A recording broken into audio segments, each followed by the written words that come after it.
pagi. Hari ini saya juga ingin mengawali dengan berbagi hal yang saya syukuri atas kebaikan Tuhan. 4 hari belakangan ini saya sebentar kurang sehat.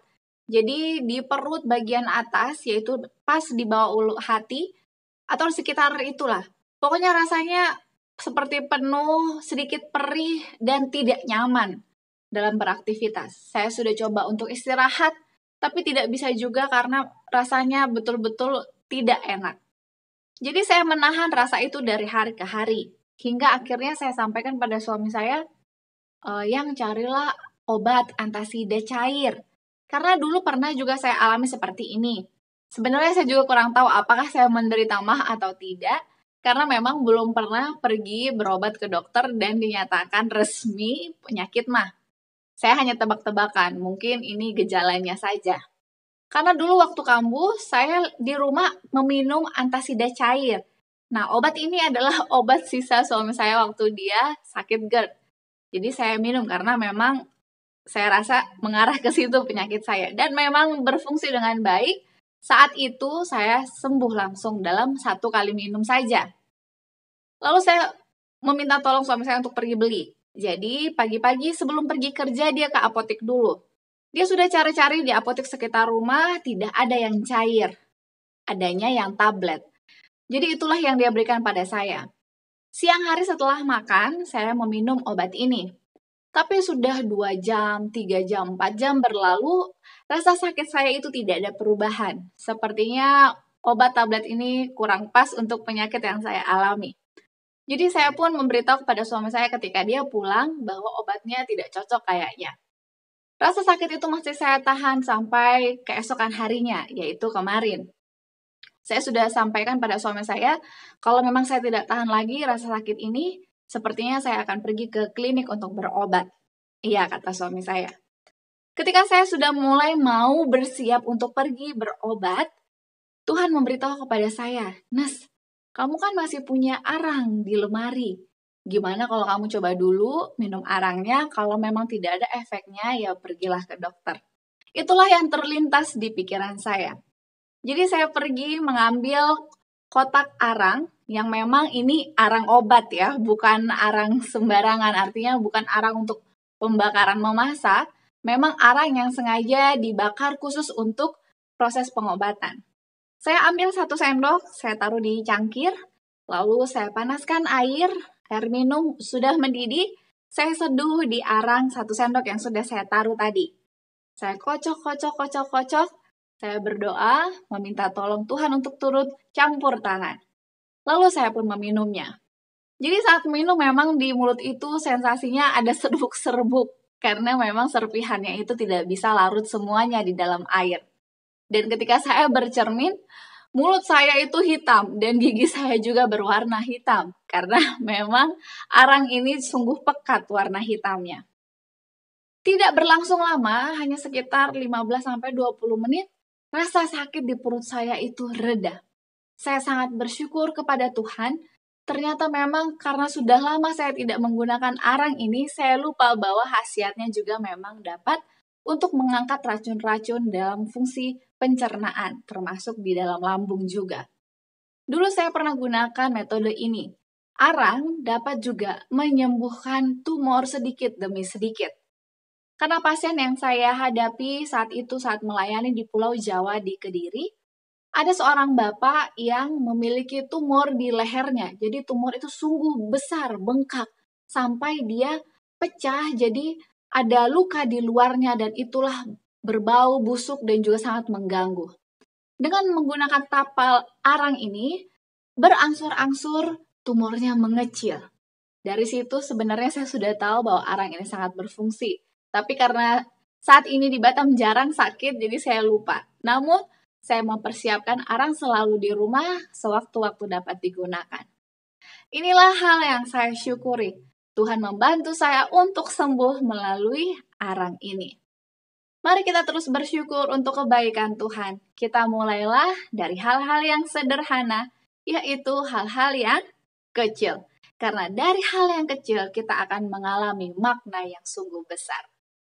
Baiklah, mari kita lanjutkan bacaan renungan pagi kita hari ini 24 September. Judulnya ialah Kitalah Saksi-saksi bagi Allah. Dengan ayat inti tertulis di dalam Yesaya 43 ayatnya yang ke-10. Kamu inilah saksi-saksiku, demikianlah firman Tuhan, dan hambaku yang telah kupilih, supaya kamu tahu dan percaya kepadaku dan mengerti bahwa aku tetap Dia. Sebelum aku tidak ada Allah dibentuk, dan sesudah aku tidak akan ada lagi. Penjelasannya, kamu adalah saksiku, firman Tuhan. Syukur kepada Tuhan bahwa kepada kita diberikan hak istimewa untuk disebut saksi bagi Tuhan. Maka jika kita adalah saksi, kita harus berbicara untuk Kristus dan mengangkat Dia di antara rekan kita. Ketika kita melihat gelora dan semangat keagamaan dari salah satu sahabat kita menjadi dingin, kita harus membantu dan mendorong orang seperti itu, berdoa bersamanya dan untuknya, agar dia menjadi saksi sejati bagi Tuhan. Engkau harus menjadi perwakilan, melalui siapa Tuhan akan berbicara kepada jiwa. Hal-hal yang indah akan diingatkan kepadamu, dan dengan hati yang dipenuhi kasih Yesus, engkau akan mengucapkan kata-kata yang sangat menarik dan penting. Kesederhanaan dan ketulusanmu akan menjadi kefasihan tertinggi, dan kata-katamu akan terdaftar dalam buku-buku surga sebagai kata-kata yang cocok, yang seperti apel emas di pinggan perak.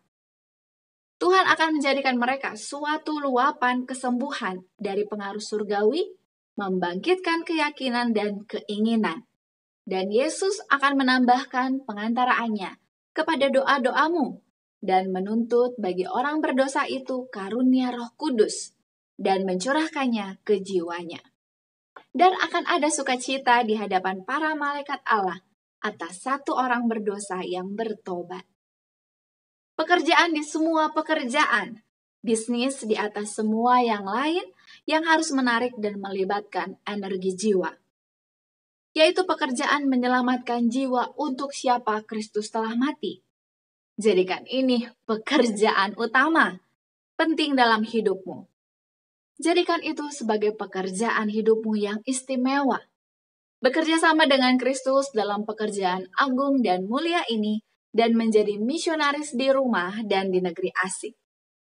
Bersiaplah dan efisien untuk bekerja di rumah atau di tempat yang jauh untuk menyelamatkan jiwa.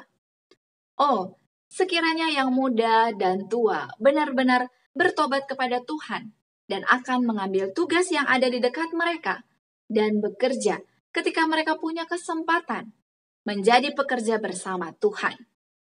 Jika ini terjadi, banyak suara yang akan menunjukkan pujian kepada Dia yang telah memanggil mereka keluar dari kegelapan ke dalam terangnya yang ajaib. Aplikasinya, Anda dan saya adalah saksi bagi Tuhan. Bagaimana kita dapat menjadi saksi? Yaitu ketika kita sudah memiliki pengalaman rohani, pengalaman dijamah oleh Tuhan. Hal-hal tersebutlah yang dapat kita bagikan kepada sesama kita. Slogan kita awali hari ini dengan renungan pagi. Mari kita bersatu di dalam doa. Kita berdoa.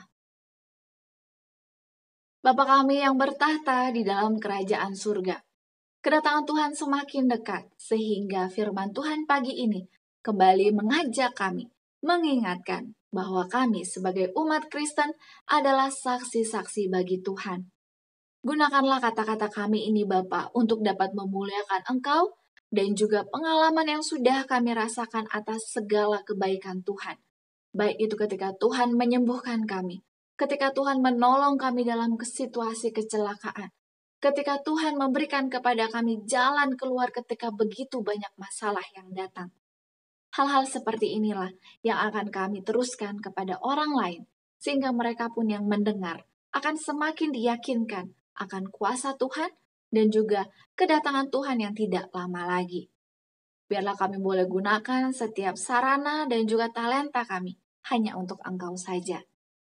Mohon berkatilah kami sepanjang hari ini dalam setiap aktivitas kami, kiranya Tuhan akan menjadikannya berhasil hanya untuk kemuliaan Engkau.